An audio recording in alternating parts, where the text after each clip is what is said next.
ఎక్కువగా ఉంటారు కదా మేడం, ఎక్కువ తిరుపతి కూడా వెళ్ళారు కదా మేడం. నేను ఎప్పటి నుంచో వెళ్ళాను. నేను ఎప్పటి నుంచో దేవుడికి అంటే చాలా నాకు తెలివి వచ్చినప్పటి నుంచి ఐఎమ్ వెరీ నేను స్పిరిచువల్ బాగానే అలా చెప్పుకోవాలా నాకు తెలియదు. అందరం అలాగే ఉంటాం అనుకున్నాం, కానీ ఈ సోషల్ మీడియా వల్ల ఏంటేంటో హైలైట్ అవుతున్నాయి, ఏంటేంటో అవ్వట్లేదు. I been like this forever. ఏది వర్క్ ఈజ్ వర్క్, నాకు work is worship, God is worship, I'm a worshipper. నాకు ఏమో I been like this always అండి. మీరే ఇప్పుడు చూస్తున్నారు. మామూలుగా ఖాళీగా ఉన్నప్పుడు ఫ్యామిలీతో ఎక్కువ టెంపుల్స్ విజిట్ చేస్తారు, సోషల్ మీడియాలో పెడుతుంటారు. వీలున్నప్పుడల్లా నాకు ఐ థింక్ నాకు ఇది మా అమ్మ నుంచే వచ్చింది. My mom she felt so bad. ఇది ఇది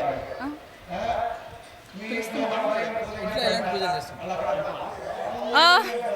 ఎలాంటి పూజలు అంటే వీలైనప్పుడల్లా హోమాలు పూజలు అండ్ గుళ్ళకి వెళ్ళడాలు జరుగుతూనే ఉంటాయి నాకు. బట్ అది చెప్పుకోవాలని నాకు అనిపించట్లేదు.